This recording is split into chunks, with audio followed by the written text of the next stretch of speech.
感谢天恩师德，感谢老前人、前人老大德，感谢各位言师大慈大悲，感谢各位前贤的诚心。Terima kasih atas ketulusan hati dari para bijaksana yang Hoshe hormati. Hari ini atas rahmat Tuhan Yang Maha Esa, kita kembali mendapat kesempatan untuk bersama-sama belajar tentang Tao Te Ching bab ke-26, yaitu berbekal Tao. Sebenarnya judul asli dari bab ini adalah perbekalan militer, kurang lebihnya seperti itu. Tetapi yang dimaksud dengan perbekalan militer adalah kalau latihan militer itu, kemanapun orang latihan militer, mereka harus membawa ransel yang isinya ada seluruh perlengkapannya. Jadi bahkan ketika mereka mungkin harus menginap di tengah hutan ataupun harus di tempat yang tidak ada makanan atau apapun, mereka tetap bisa survive, tetap bisa selamatkan diri. Jadi Lao Tzu beliau membuat judul ini adalah menjelaskan kepada kita, kita datang dari nirwana ke dunia ini dan kita seperti petualang di dunia ini. Karena kita bertualang, maka kita harus punya perbekalan yang kita bawa. Karena kalau kita tidak punya perbekalan, maka kita pasti akan banyak resiko yang harus kita hadapi. Mungkin bisa menghadapi bahaya, mungkin kita bisa mati kelaparan, mungkin kita bisa menghadapi hal-hal yang tidak ada habis-habisnya. Karenanya itu diumpamakan kehidupan manusia di dunia ini adalah seperti boneka tali, boneka yang dikendalikan oleh tali-tali. Setiap manusia itu selama masih ada karma, selamanya datang ke dunia ini karena dorongan dari karmanya, maka dia nggak bisa memiliki kebebasan untuk menentukan kehidupannya sendiri. Seperti ada tali-tali yang menggerakkan tangan dan kaki dan badannya, yang memaksa diri dia bergerak ke arah sana. Demikianlah umumnya manusia di dunia ini. Tetapi hari ini setelah kita mendapatkan petunjuk suci, mendapat karunia rahmat yang demikian besar, budi jasa yang demikian besar, kita hari ini akhirnya bisa memahami jati diri kita yang sebenarnya. Dan kita setelah kita membina diri, setelah melaksanakan ketuhanan dengan sungguh-sungguh, maka kita termasuk berkemampuan, berkearifan, dan berkebajikan. Karenanya itu bisa terbebas dari tali-tali karma yang mengikat kita ini, dan kita benar-benar bisa di dunia ini hidup sebagai dewa, hidup seperti dewa di dunia ini, mendapatkan kebebasan, yaitu kebebasan finansial, kebebasan kearifan, kebebasan kepintaran, kebebasan lainnya. Maka dikatakan di dunia hidup bagaikan dewa.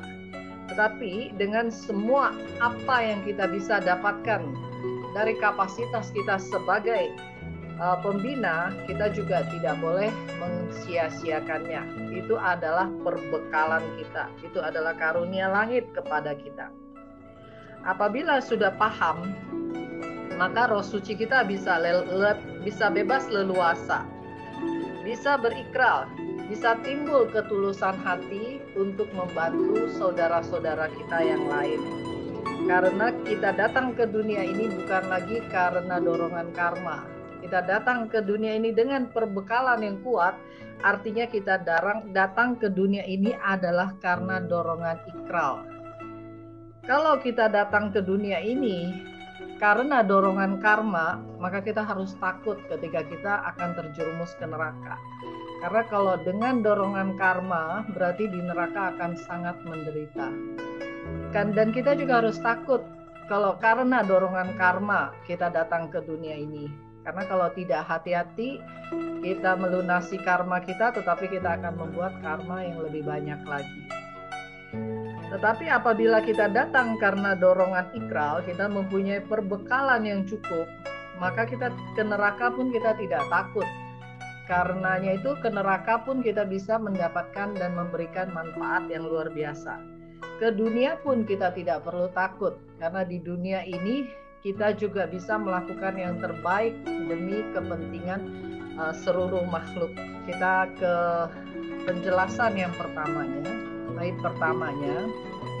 Lao Tzu beliau menyampaikan bahwa berat akar ringan, yang dimaksud dengan berat akar ringan adalah apapun yang terjadi di dunia ini, dari masalah yang paling berat kita harus bisa menyelesaikannya dari yang ringan, yang gampang. Masalah yang susah kita selesaikannya dari yang gampang.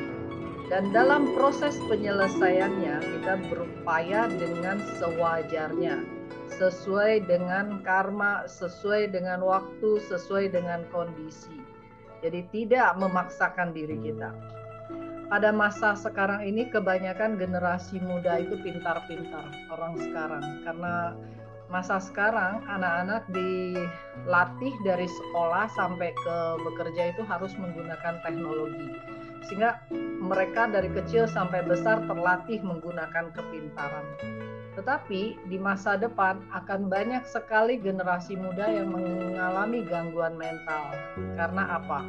Terlalu berat, terlalu berambisi mengejar kehidupan ini, sehingga tidak peduli kepada kapasitas dirinya, tidak peduli kepada kondisi kesehatannya.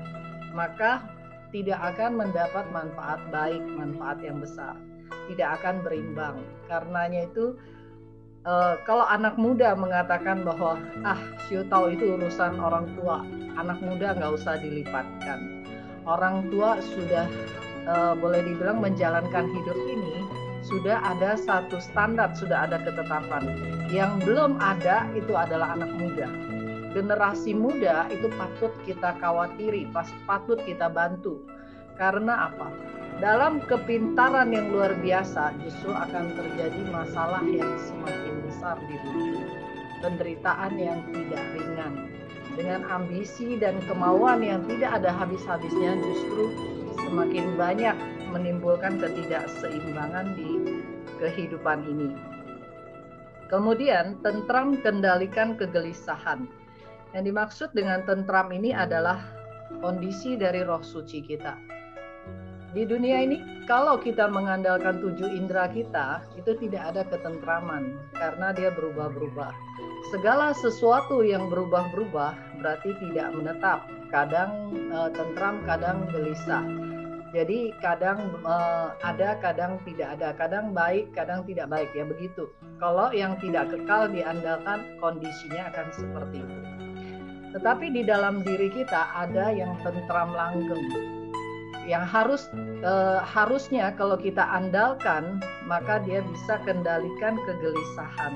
Kegelisahan ini adalah hati khayal kita, hati manusia kita, 7 indera kita. Hanya bisa dikendalikan dari kapasitas roh suci kita. Maka perbuatan orang suci tidak lepas dari bekal diri. Orang suci di sini adalah bukannya nabi, bukannya para suci, bukan Buddha. Orang suci ini adalah roh suci kita. Perbuatan orang suci itu tidak lepas dari bekal diri. Perbuatan seorang pembina yang mengandalkan hati sejatinya, dia tidak lepas dari kapasitas dirinya, tidak lepas dari polo miao cihui dia, kearifan sejati dia. Karena itu walaupun memiliki karisma menarik, hidup sederhana dan ikhlas. Walaupun seseorang berkemampuan, setelah menggembleng dirinya berkemampuan, bisa menarik perhatian orang banyak. Mungkin kalau kita sebut umumnya banyak pengikut, banyak fansnya. Tetapi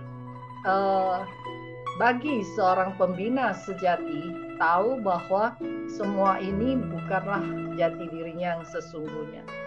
Di dunia ini, kalau kita mau bangga dengan kebaikan yang kita lakukan, seharusnya kita malu kepada para suci dan para Buddha, karena kita Chan Kuang, kita mendapatkan pencerahan, kita mendapatkan bantuan yang luar biasa dari langit dan penjuru makhluk suci. Dan kalau kita mau merasa bangga bahwa kita sudah menyelamatkan banyak umat manusia, sesungguhnya umat manusia belum semuanya terselamatkan. Masih banyak sekali umat manusia yang menderita di dunia ini. Karena kalau kita bisa paham itu, maka kita bisa menolong. Sampai suatu saat seluruh dunia kembali kepada ketentraman, seluruh roh suci kembali ke nirwana, maka pada saat itu kita boleh bangga. Kita boleh merasa bahwa oke, tugas kita sudah selesai. Tetapi pada saat sekarang ini kita masih dalam proses perjuangan kita. Sekali kita terikat, kita akan gagal. Sekali kita sombong, kita akan terpental. Sekali kita takabur, kita akan kehilangan kapasitas kita. Karenanya itu memilih seorang pembina sejati, memilih hidup sederhana dan ikhlas. Karena kalau sederhana berarti tidak terikat apa adanya. Dan kalau ikhlas, maka tidak ada rintangan yang bisa menghalanginya, maka bisa langgeng, bisa terus munculkan kapasitas sejatinya. Kemudian berikutnya adalah bagaimana seorang raja diraja mementingkan nurani ketimbang pribadi. Maksudnya adalah seorang raja diraja itu adalah seorang raja yang mempunyai kekuasaan besar di dunia ini. Ketika seorang raja yang mempunyai kekuasaan besar, ataupun bisa kita artikan juga pemimpin dalam keluarga, pemimpin dalam negara, atau pemimpin di dalam satu tempat usaha, bisa juga disebut demikian. Jadi apabila seorang raja diraja yang dimana keputusan, perilaku, dan tingkah lakunya mempengaruhi orang banyak, apabila dia bisa mementingkan nuraninya ketimbang keinginan pribadinya, barulah orang seperti ini bisa dianggap sebagai raja daripada raja, karena rakyat akan mendukungnya. Kalau di keluarga, keluarga akan menyayangi dan mendukungnya. Kalau di perusahaan, karyawan akan bersikap setia, jujur, dan baik kepadanya. Kalau di negara, rakyat mendukung. Maka dikatakan bahwa kita harus dengan kebajikan yang luhur memimpinnya, mengutamakan kepentingan rakyat, bukan kepentingan pribadi. Dan seorang pemimpin yang benar, yang sesuai dengan nurani, dia tidak meninggalkan sifat setia dan adilnya, tidak meninggalkan nuraninya. Dalam pribadinya sangat menghormati firman dan aturan langit, dan senantiasa waspada dan introspeksi diri. Zaman sekarang, pemimpin yang memiliki keluhuran seperti itu sudah jarang. Karenanya itu dunia semakin dikacaukan oleh ambisi-ambisi pribadi. Kalau zaman dahulu, seorang raja itu kalau misalnya rakyatnya kelaparan, rakyatnya menderita, maka raja itu akan menyalahkan dirinya sendiri. Dia akan meninggalkan seluruh kehidupannya sebagai raja, kekuasaannya sebagai raja, beliau akan pergi membina diri dengan mencari jawaban dan mencari pahala untuk supaya langit mengembalikan firman untuk mendukung rakyatnya kembali mendapatkan kemakmuran. Kalau zaman dahulu seperti itu. Tetapi pada saat sekarang kita jangan bilang seorang raja, kita bilang seorang kepala keluarga saja. Apakah bisa mementingkan nurani ketimbang pribadi? Apakah bisa mengedepankan kebahagiaan dan keharmonisan di dalam seluruh keluarga daripada mementingkan ego pribadi dia? Apabila hanya mementingkan kepintaran dan ego pribadi dia, maka tidak bisa disebut pemimpin yang sesuai dengan Tao. Karena mementingkan pribadi, maka tidak akan kekal dan akan hilang kendali. Langit mendukung Tao. Seluruh penjuru langit mendukung Tao dan mendukung nurani kita. Ketika kita sesuai dengan nurani kita, maka seluruh penjuru langit akan memberikan dukungan. Itu yang disebut dengan firman. Tetapi ketika kita hanya mementingkan ego pribadi kita, maka tidak akan ada dukungan. Bahkan seperti yang dijelaskan minggu lalu, para arwah, makhluk halus, setan jahil itu bahkan senang mempermainkan. Karena itu langit dan bumi itu ada batasannya. Ketika manusia di dunia ini merusak langit dan bumi, maka langit dan bumi pun bisa mengalami kekacauan. Dan sebenarnya tidak kekal, karena memang ada evolusinya. Satu kalpa proses evolusinya. Hanya manusia yang memiliki roh suci yang bisa menutupi, menyempurnakan kekurangan langit dan bumi. Tetapi pada akhir zaman ini masuk ke masa yin. Sebagian besar umat manusia sudah melupakan jati dirinya. Malah menggunakan kapasitas ini bukan untuk melengkapi langit dan bumi, bukan untuk mendukung langit dan bumi, tetapi turut menghancurkan langit dan bumi, turut merusak langit dan bumi. Karena itu setiap pembina itu mempunyai peran yang luar biasa sekali. Jangan meremehkan diri kita bahwa kita hanya bagian dari mungkin bagian kecil dari kehidupan di semesta ini. Tetapi ketika kita bisa benar-benar mengeluarkan kapasitas kita yang sesungguhnya, keluhuran kita yang sesungguhnya, sebenarnya kita bisa melaksanakan Tao. Kita bisa menggabungkan seluruh kapasitas besar menjadi sebuah kapasitas besar. Hari ini Hosea belajar sampai di sini. Apabila ada kesalahan, mohon Tuhan Yang Maha Esa dan para suci, para Buddha mengampuni, memberikan petunjuk. Mohon para pandita berwelas asih, mohon para bijaksana sekalian memaklumi dan memberikan petunjuk.